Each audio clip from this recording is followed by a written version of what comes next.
Ah! What's up, everybody? We're back again. Another video on the Ford.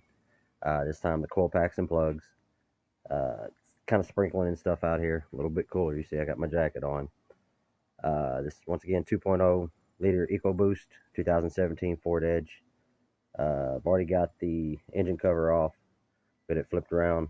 Show you how to get this done. It's really simple. At the most, probably about an hour's worth of work, and that's stretching it. Really, it's taking your time. So.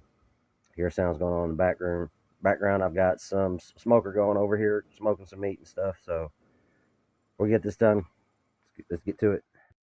All right, as y'all can see, we're up under here. I have to take off this air intake here. I've already got these loosened. This one here, this one back here. When you take this off, I'm gonna try to do it with one hand while holding the camera. But you don't have to undo all this stuff up here or anything. You can just kind of undo this and kind of set it up out of your way, because all you need to do is to be able to get to the bolt that's under here for this coil plug. You see my finger right back over there, and then to get to this one up under here, got a little plastic clip, kind of to hold something else down. You can just pop that right off. And these are both 8mm or 5/16 sockets. See, it's the one I used on my last video. They're pretty common socket sizes, 8, 10. You always hear that old spillage, mechanic can never find his 10mm. It's really true. But let's see if we can get this off here with one hand while holding this camera here. Just push that back, get that loose, and then you want to pop this off here. So just kind of push that back and let it pop up. And you can kind of pull out on that with one hand. There you go. And just kind of push it up out of your way. That should be just enough room for you to get what you need in there to work with. See? So let's go ahead and do these ones on the inside first. Then we'll deal with the ones over here. You got 4 of them. 1, 2, 3, and 4. So let's try to pull that back clip, then push down. Should slide right off, no problem. Alright, we're back. Sorry about that. I forgot I had to get the spark plugs and the coil packs over here. Alright, so first off, I'll kind of pop that off here. I should be able to pull it off with my hand. Let's see here. There's just a little plastic piece draped around the nut. There it goes. Pull that off to the side there. My socket wrench here. So this is a 5/16. Got one of my smaller ones here. And just loose. At that point, it should be pretty much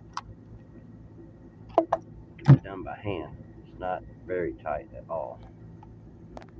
Get y'all to get down in there while I'm doing it. Alright, as y'all see, we got the coil pack out. There's the port. I went and took the second one out too. Right there.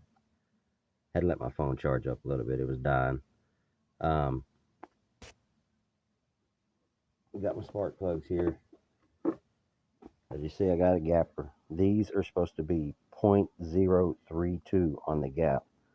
Now, if you don't know how to use a gap, I'll probably make a video how to use a gap here soon. Pretty simple. Got my one spark plug here already out and gapped. I got a little bit of anti-seize on there, as you see. Don't put a whole lot, but you want to make sure this stuff didn't get stuck for future. So, pick that up a little bit. Make sure you get this end straight. And you want it to be, if it's not easy on the threads as you're turning it, then something's wrong. So, I'm only going to record the first one and the last one. As you see, the 2 in between are just pretty simple, and it's kind of repetitive at this point. If you know how to do the first one, the other ones are easy. This is the hardest one to do because you got to take this air intake out of the way. So I always do it by hand. And another thing, with these spark plug adapters, they have a little rubber ring in it. Try not to push your spark plug too far in there, because when you do, say here at the end when I get done tightening this, sometimes the O-ring don't want to come off the spark plug. So that becomes kind of a pain in the ass at that point. So I'm going to do this all the way down to hand tight, like that. We're good. And I don't know the exact torque off the top of my head. I'll have that pop up on the screen here in a minute. I just do them where they're just tight. You don't want them too tight. You do not want to over tighten these at all.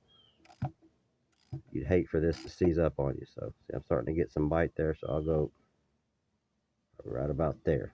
Don't want much at all. So slide that out. Already got the new coil pack here.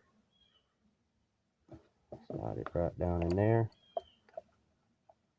Now, you want to make sure you put the correct bolts. See, you already got these others out. You got certain types here. Got this one that's for the clip. The little rubber clip I popped off goes on here. And the last one down here, see, it's got another little clip for it. Two ones in the middle, it's going to be regular, like this. So, put that right down in there.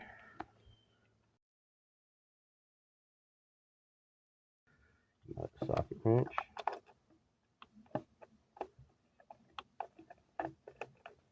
Once again, this is not going to be overly tight. I'll have the torque specs pop up here in a second. Just kind of hand tight down. You don't want to overdo this at all. So there's that. Nice and snug down. What you do is push that back in, clip, then push that back forward, and bam, that's done.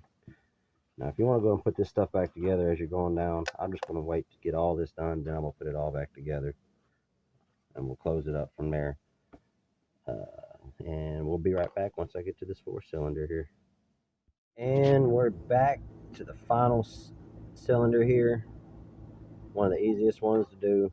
As you see, I done gotten the other ones done. 1, 2, 3. So once again, it's just literally a pull out pop. I'll set it in my trash box. And my 5/8 inch spark plug adapter with the little, so you can see the rubber piece down in there. Okay. It goes down right in there. Make sure you feel it kind of pop on there good and snug. Now, if you haven't taken these out in a while, these are going to be probably really stiff. That's why I always try to put anti-seize on mine when I get done. Sorry about that. Dad duties called. Teen Wings and Baby Wings walked up real quick. All right. You see it's kind of loose. Pulls right out. That's why that rubber piece is in there. See, all right, there's the old one. I don't know if you can kind of tell. Look how that's bad. Focus. There we go. And this is a good one. Focus. Beautiful. Now, as I said, I was going to kind of show you how to. This is a spark plug adapter. As you can kind of see, it starts out here low and goes higher. Sorry, turn off the light. There we go. All right. Now, what you want to do, let me get it set up here. You see how I kind of got that right there? I've already got it set. Here, hold on, y'all. Bear with me. All right. It's supposed to be 0.32. 0.032, I should say. Sorry, y'all. Deal with me. Bear with me. I've got it. You can see it's that one notch, second notch. That you want the middle of the spark plug, middle of that little notch there, to be. Come on, focus. Right on it. So it's pretty much right dead on 3.2. See the first notch and the second notch. So take that out. Put that in. Sorry, y'all. We're doing this all one-handed with the phone. Like I said, don't push it in there too far. You want it to be just snug to where you can kind of take it upside down. It's not going to fall out, but if you push it in too far, when you do get this tight, that rubber piece is going to be stuck on the top of the spark plug up here. going to be a pain to get off. So, you usually have to back it back out, reset everything.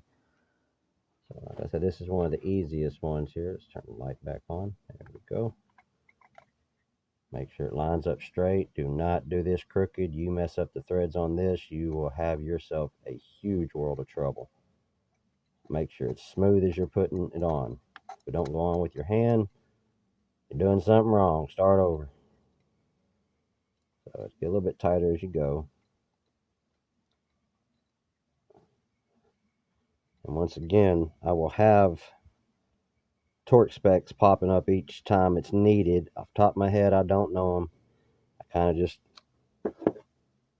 go with the hand tight mode. Don't ever over tighten anything, but you want it just snug, especially when it comes to motor parts. So that's just snug. Take that off. Take that off. Grab my new coil pack. I got some Bosch. This is no advertisement by no means. If you do need some good cheap parts, go to rockauto.com. Make sure you put in your right info, and you can get some good parts for way less. Right, just slide it on in there. Plastic piece. See, this is where I was telling you about that one specific. You got these type.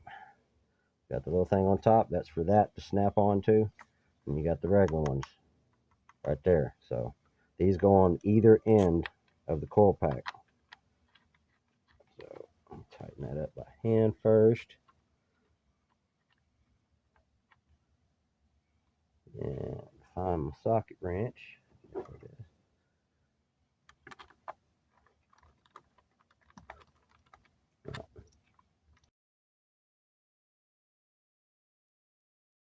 See, I'm not just doing it barely tight. You don't damn sure don't want to break this plastic. So there's that. Let's see, that's what snaps back down over that. Hold that down. See, I already did it right here for that one. All right, as y'all see, I got it back on now. Sorry, had to pause there. It took two hands. This right here, you want to make sure the rubber seal does go all the way around, because if not, sometimes it likes folding itself back up under there. So all you gotta do is get your flathead, tighten this up.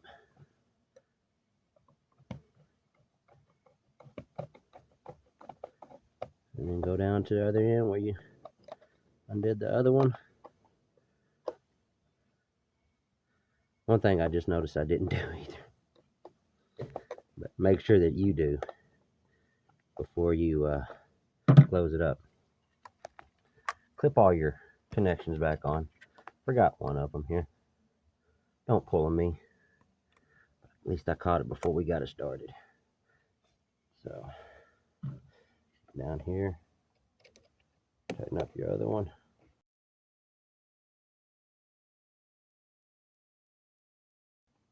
I don't know if y'all can see those big old mosquitoes flying around me right now. But we're trying to get this hurry so I don't get picked up and flown away. Alright, now all four of them are back on. Let's put the engine cover back on, and then we'll start it up and see how it runs. So that's pretty much it, y'all. That is the video. Let me get it flipped back around here. Well, that's it, everybody. Car's running good. We got it up and going. Just got to get my code reader so I can reset her check engine light to clear that misfire out the way. Look forward to another one coming soon, hopefully. As soon as I get some work to do on somebody's vehicle, I'll get the phone out to record it. Until next time I see y'all, love y'all. Peace.